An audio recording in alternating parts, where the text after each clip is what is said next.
तो last part के and में हमने देखा था कि माइक और डेव ग्रेट एल्डर के पास गए थे, जहां ग्रेट एल्डर ने 7 डिवाइन बीड्स का एक सीक्रेट उन दोनों को बताया था कि 7 डिवाइन बीड्स असलियत में डीमंस के हार्ट से बनने चाहिए थे, लेकिन उन्हें ह्यूमंस के हार्ट से बनाया गया, इसलिए वो बहुत वीक है। तो इस पर डेव ने ग्रेट एल्डर से पूछा था कि अब हम ह्यूमंस को बचाने के लिए क्या करें, जिस पर ग्रेट एल्डर ने उसे कहा था कि तुम सबसे पहले ग्रीन सी ऑफ लाइफ जाके स्टोन ऑफ लाइफ लेकर आओ। तो ये सुनकर वो दोनों वहां के लिए निकल गए थे, जहां जाते हुए वो फॉग में फंस गए थे और उनपे किसी ने अटैक कर दिया था, जिसके बाद वहां एक फ्लूट वाला बंदा आ गया था। अब आगे तो इस पार्ट की शुरुआत में वो फ्लूट वाला बंदा डेव और माइक पर लगातार अटैक करने लगता है, तो वो दोनों उसके अटैक से बचने की कोशिश करते हैं। तभी वो बंदा उन दोनों से कहता है कि ग्रीन सी ऑफ लाइफ बाहर वालों को यहाँ नहीं आने देता, तो तुम यहाँ क्यों आए हो। इस पर माइक उसे कहता है कि लगता है तुम्हें कुछ गलतफहमी हुई है, हमारे पास यहाँ आने का टोकन है। ये सुन के वो बंदा माइक से कहता है कि हमारे लोग बाहर वालों को टोकन नहीं देते, तो तुम्हारे पास टोकन होने का तो सवाल ही पैदा नहीं होता।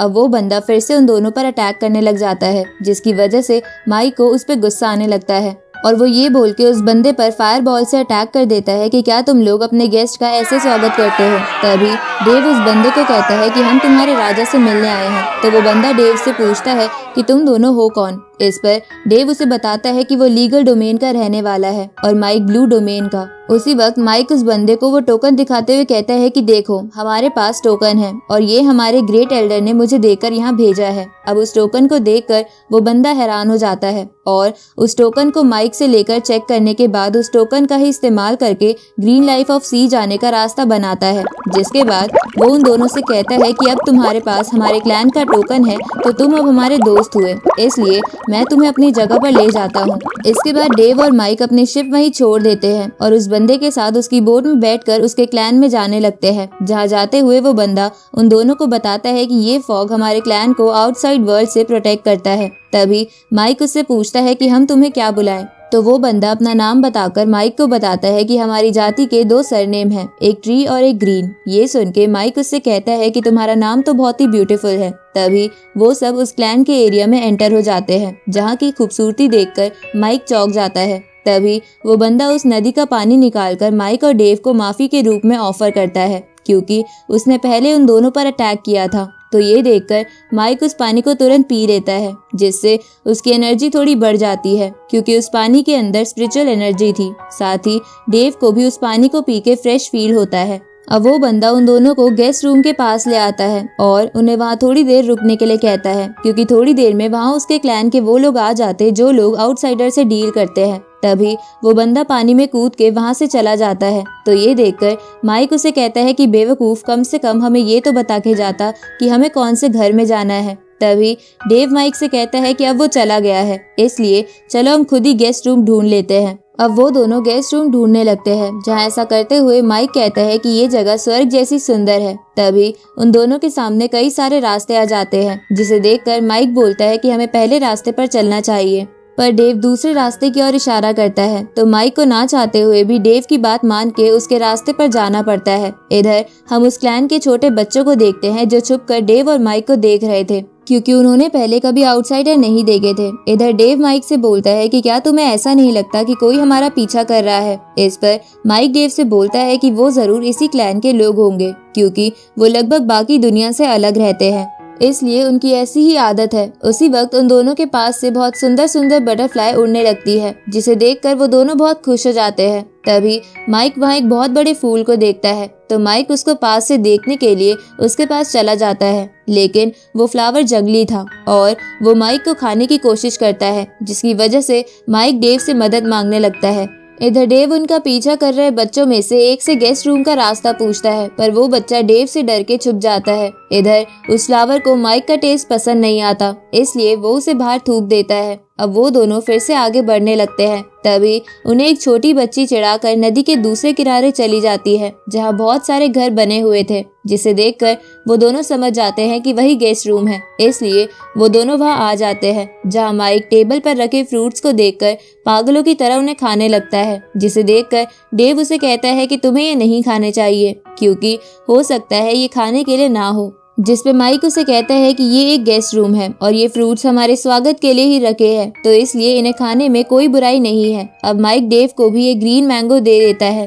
तभी वहाँ एक छोटी सी बच्ची आती है और उन्हें खाते हुए देखने लगती है, जिसे देखकर माइक उससे पूछता है कि क्या तुम्हें भी ये खाने हैं। ये सुन के वो बच्ची तुरंत ही हाँ करने लगती है, तो माइक डेव से वो ग्रीन मैंगो छीन कर उस बच्ची को दे देता है, जिसको लेकर वो बच्ची बहुत खुश होते हुए वहाँ से चली जाती है। अब उस बच्ची के वहाँ से जाने के बाद माइक डेव से कहता है कि यहाँ के लोग थोड़े डरपोक नहीं, क्योंकि वो तो हमारे पास ही नहीं आना चाहते। ये सुन के डेव माइक से कहता है कि ऐसा इसलिए है क्योंकि उनमें से कईयों ने आज तक आउटसाइड वर्ल्ड को नहीं देखा है, लेकिन फिर भी तुम उन्हें डरपोक समझकर उनकी स्ट्रेंथ को अंडर एस्टिमेट मत करना। इसके बाद डेव माइक को बताता है कि इन लोगों की स्ट्रेंथ इनके कान पर लगे कट पर डिपेंड करती है, जितने ज्यादा कट उतने ज्यादा लेवल। जैसे कि जो बंदा हमें यहाँ छोड़ के गया था उसके कान पर 3 कट लगे थे, तो वो 3rd लेवल पर था। उसी वक्त उन दोनों को बाहर से जोर जोर से आवाजें आने लगती है, तो वो दोनों बाहर जाके देखते हैं और उन्हें पता चलता है कि जिस बच्ची को उन्होंने मैंगो दिया था उसके पेट में बहुत तेज दर्द हो रहा है और उस बच्ची के पास उसी के क्लैन का एक आदमी खड़ा है जो जोर जोर से चिल्ला रहा है कि किसी ने इस बच्ची को खाने को ग्रीन मैंगो दिया। तभी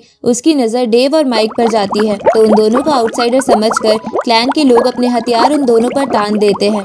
तभी डेव उस बंदे से कहता है कि हमने तो उसके कहने पर उसे ग्रीन मैंगो दिया। ये सुन के वो बंदा तलवार निकालते हुए गुस्से में उन दोनों से कहता है कि क्या तुम्हें नहीं पता कि ग्रीन मैंगो छोटे बच्चे नहीं खा सकते हैं, इसलिए अगर इस बच्ची को कुछ हो गया तो मैं तुम दोनों को नहीं छोड़ूंगा। अब ये सुन के माइक उस बंदे से कहता है कि हमें सच में नहीं पता था कि ग्रीन मैंगो बच्चों को नहीं देते।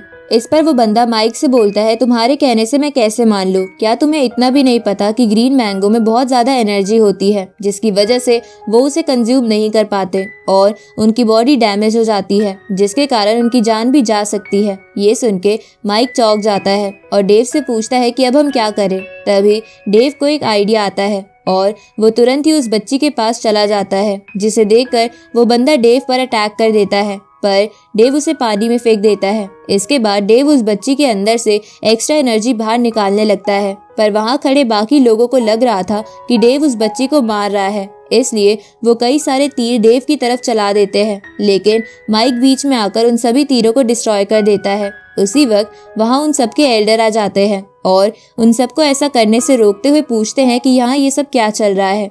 इधर माइक जब एल्डर को देखता है तो वो समझ जाता है कि वो एल्डर 8 लेवल पर है, क्योंकि उसके कान पर 8 कट लगे थे। तभी वो बंदा जो डेव और माइक को सुना रहा था वो एल्डर से कहता है कि ये दोनों आउटसाइडर है और इन्होंने हमारे क्लैन की एक बच्ची को ग्रीन मैंगो को खाने के लिए दिया था और पता नहीं ये दोनों अब उसके साथ क्या कर रहे हैं। इधर डेव उस बच्ची को थोड़ा हील करने लगता है ताकि वो उस बची हुई पावर को कंज्यूम कर सके। उसी वक्त वो बच्ची बैठ जाती है और आसपास की एनर्जी को कंज्यूम करने लगती है, जिसकी वजह से वो 2nd लेवल पर पहुंच जाती है और उसके कान पर 2 कट लग जाते हैं। ये देखकर एक बंदा एल्डर से पूछता है कि ये कैसे पॉसिबल है। तभी वो एल्डर उस बच्ची के पास जाके उसे देखता है, जिसके बाद वो डेव से पूछता है कि तुमने अभी अभी ये क्या किया है। ये सुन के डेव और माइक सबसे पहले एल्डर और बाकी सबसे ग्रीन मैंगो के लिए माफी मांगते हैं, जिसके बाद डेव उस एल्डर को बताता है कि उस मैंगो में काफी एनर्जी थी, जिसकी वजह से ये बच्ची उसे एब्जॉर्ब नहीं कर सकती थी, इसलिए मैंने बहुत सी एनर्जी इसकी बॉडी से बाहर निकाल दी और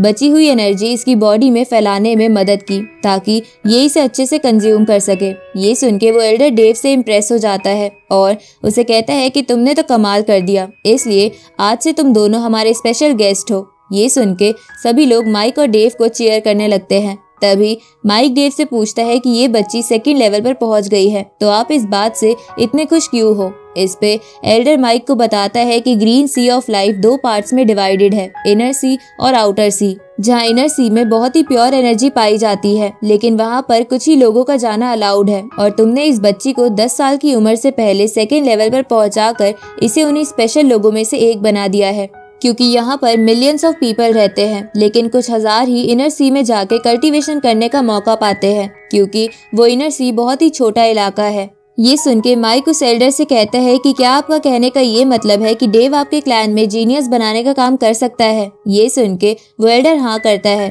तभी डेव उस एल्डर से कहता है कि हम इस बारे में बात बाद में करेंगे, पर हम अभी यहाँ आपसे ग्रीन स्टोन ऑफ लाइफ लेने आए हैं। तभी माइक भी टोकन दिखाकर एल्डर से बोलता है कि मेरे ग्रेट एल्डर ने हमें यहाँ ग्रीन स्टोन ऑफ लाइफ लाने के लिए भेजा है। ये सुन के वो एल्डर उन दोनों को बताता है कि स्टोन ऑफ लाइफ बहुत ही कीमती है, इसलिए उसे देने ना देने का काम सिर्फ इनर सी में रहने वाले लोग करते हैं। अब क्योंकि तुमने इस बच्चे की जान बचाई है, इसलिए मैं तुम्हें इनर सी में ले चलता हूँ। डेव और माइक उसे थैंक यू बोलते हैं, जिसके बाद वो एल्डर अपनी बोट में उन्हें वहाँ ले जाने लगता है। जहाँ जाते वक्त माइक उस एल्डर से पूछता है कि आप भी तो एक एल्डर हैं, तो क्या आप उस स्टोन को देने या ना देने का डिसीजन नहीं ले सकते। इस पे वो एल्डर हंसते हुए कहता है कि मैं इनर सी के एल्डर से बहुत ही कमजोर हूँ, इसलिए मैं वो डिसीजन नहीं ले सकता। तभी उन सबके सामने एक बड़ा सा गेट आ जाता है, जिसके बाद वो एल्डर उस गेट में एक पोर्टल बना देता है और उस पोर्टल के थ्रू माइक और डेव को इनर सी ऑफ लाइफ में ले आता है, जहाँ का पानी बिल्कुल साफ था और उस जगह पर बने आइलैंड को एक बड़े से पेड़ ने ढक रखा था जो रिंग शेप में था। अब वो एल्डर उन दोनों को उस आइलैंड पर उतार कर कहता है कि तुम दोनों यही रुकना और थोड़ी देर में तुम्हें यहाँ लेने के लिए कोई आ जाएगा। थोड़ी देर बाद वहाँ पर एक बंदा आ जाता है, तो वो दोनों उसके साथ आगे जाने लगते हैं। जहाँ जब माइक उस बंदे को सीनियर कहता है, तो वो बंदा माइक से कहता है कि तुम मुझे सीनियर मत बुलाओ, मैं तुम्हारी ही उम्र का हूँ, ऊपर से मैं भी एक ह्यूमन ही हूँ। इसके बाद वो बंदा उन दोनों को बताने लगता है कि मैं किसी रीजन की वजह से यहाँ आया था, लेकिन मुझे यहाँ के एल्डर्स ने अपना लिया और मैं भी इसी क्लैन का एक मेंबर बन गया, लेकिन मेरे अंदर अब भी ह्यूमन ब्लड है। ये सुन के डेव उससे पूछता है कि तुम्हें यहाँ आए हुए कितना टाइम हो गया, पर वो बंदा बिना बताए ही मोगली की तरह एक डाल से दूसरी डाल पर आगे बढ़ने लगता है। तो ये देखकर माइक और डेव भी उसका पीछा करते हैं। तभी वो दोनों उसी रिंग शेप पेड़ के बिल्कुल करीब आ जाते हैं, जिसे देखकर माइक बोलता है कि दूर से तो ये इतना बड़ा नहीं लग रहा था, पर ये तो सच में बहुत बड़ा है। तभी वो बंदा ट्री के सामने झुक जाता है, तो माइक उससे पूछता है कि तुम ये क्या कर रहे हो। उसी वक्त वो बंदा माइक और डेव पर हमला कर देता है और इसी के साथ ये पार्ट यहीं खत्म होता है।